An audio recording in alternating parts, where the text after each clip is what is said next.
So what does reading 120 books has to do with boat sales? Well, let's quickly find out. I have read over 120 business books in the past year. You might think that this is impressive, but to be honest, I'm quite disappointed about it. Simply because my goal for 2014 was to read a book a day.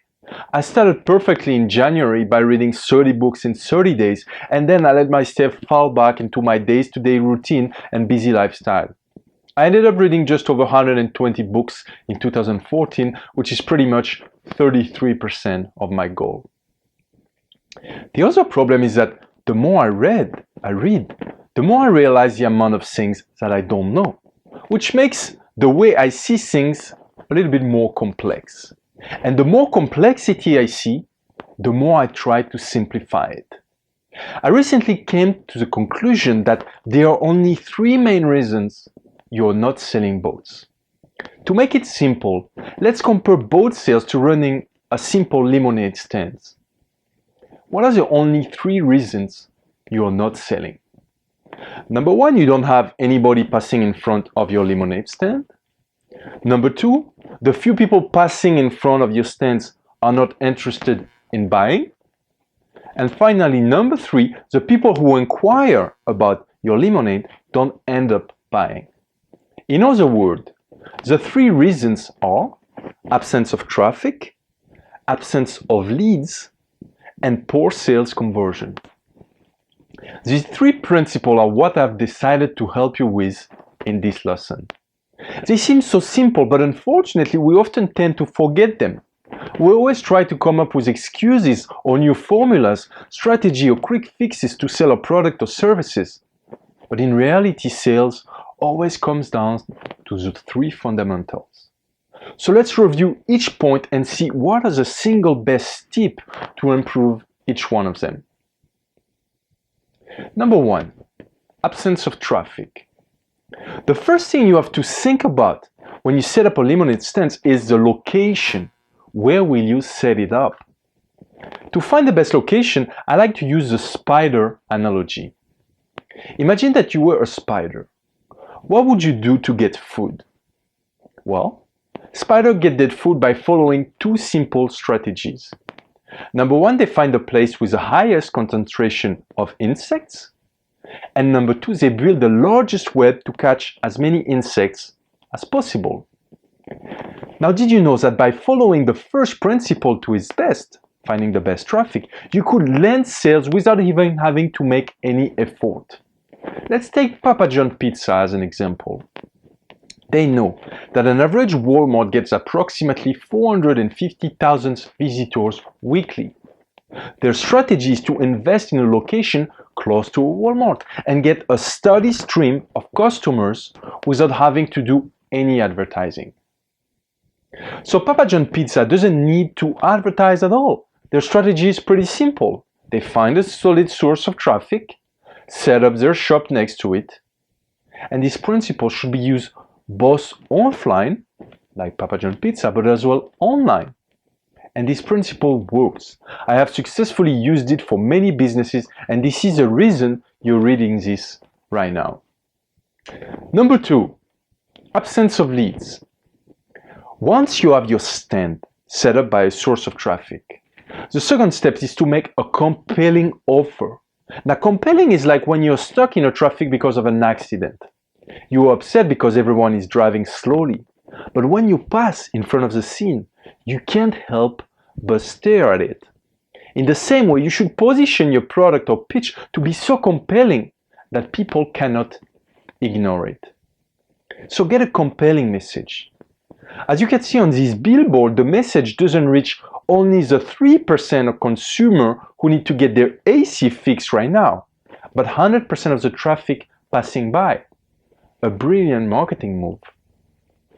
Now the main problem businesses have is that they always craft the wrong commercial message by making it about them, which ends up significantly reducing their chances of getting leads. Let me give you a great example using the stadium speech analogy that I learned from master marketer Chet Holmes. Let's assume you're selling paints for boats.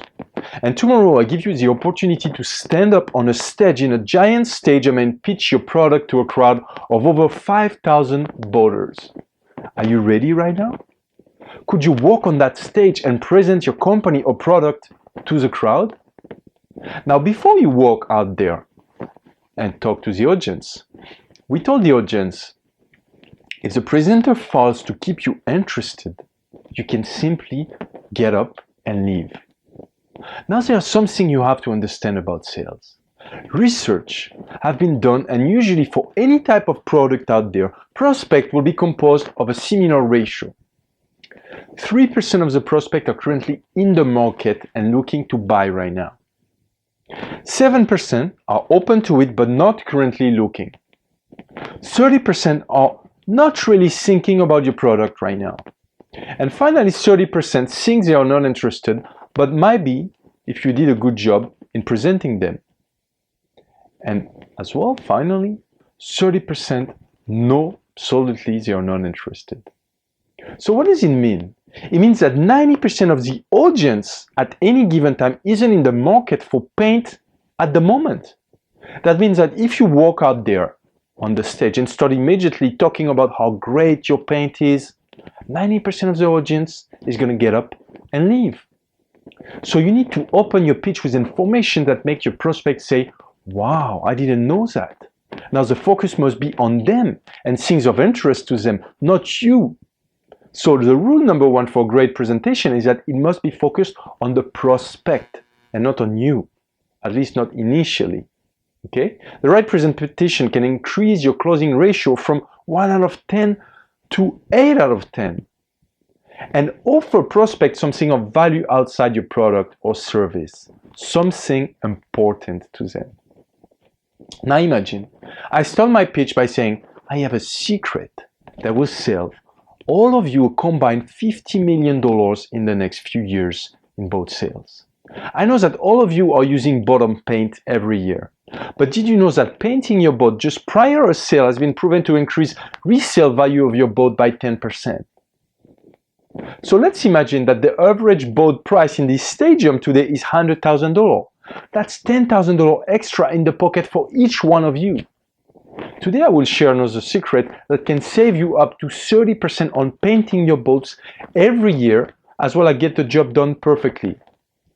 And I will also reveal 3 misconceptions that boat owners don't know, and I'm sure I've never heard of. Okay? Now you get me now? This is an information that is of value to them and create a superior access vehicle because they know they will save on their boats, on their boat sales. Again, the most important rule for killer presentation is to have information that is of value to your prospect. And if they have never heard about your product or service, information that is above and beyond the product or service you are offering will be considered extremely valuable for them. So remember, to increase leads, you have to be compelling and share a message that your audience wants to hear. So let's go back to our lemonade stand for a minute. What can we do to have a compelling offer? I remember hearing about these 2 kids who put a free sign on their lemonade stands with another sign saying, tips welcome. Now this little chain skyrocketed their sales. People were getting the lemonade for free, but everybody was giving a tip that was always more than the original price of the lemonade, usually 50 cents. They were now reaching 100% of the people passing by. Okay? Because everybody wants something for free. And instead of the 3% who were willing to buy lemonade right now, they were reaching many more people. Okay? Finally, poor sales conversion, number 3. There are hundreds of tips and techniques that you can be done to increase sales conversion. But I will narrow it down to the most important one. I choose this one because it's the same mistake everybody is doing in boat sales. This reason will respond to 2 fundamental questions in sales. Why and how people buy. And here it is. People do not buy based on fact. They buy based on emotion. Let me repeat. People do not buy based on facts, but they buy based on emotions. And sale broker keeps selling the facts. Whether you are selling a canoe or a mega yacht, the buying decision is the same. Emotion drives us when it comes to decision making. Let me prove it to you. People are not rational creatures, and it has been demonstrated numerous ways. One of the first and very persuasive piece of evidence came from Dr. Antonio DiMaggio when studying a patient named Elliot. Now, Elliot had lost the ability to experience emotion due to a brain tumor. He was a perfectly rational creature. DiMaggio discovered that Elliot was pathologically indecisive because he couldn't experience emotions. He struggled to make even the smallest decisions. He would spend hours figuring out what to eat for lunch. And when presented with two commercial offers, he would spend all day deciding which one to choose. So feeling comes first. Emotion is final in decision making.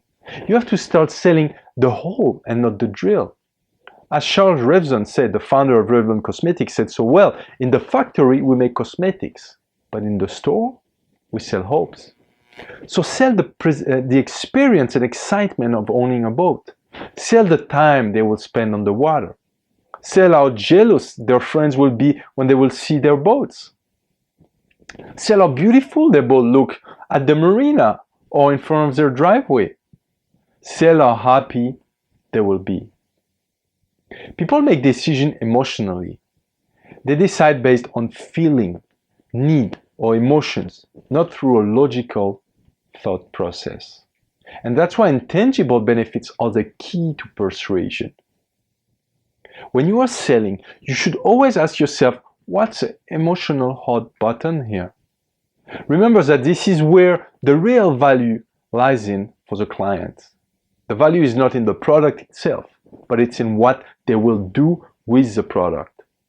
Doing so will be your best strategy to grow sales. Now, in our previous lemonade stand example with the free sign, the offer was working like a charm simply because it was touching the emotion of the people passing by. They didn't care about saving 50 cents on a purchase, but they were rather touched to see those kids giving them away lemonade for free, therefore giving them great tips.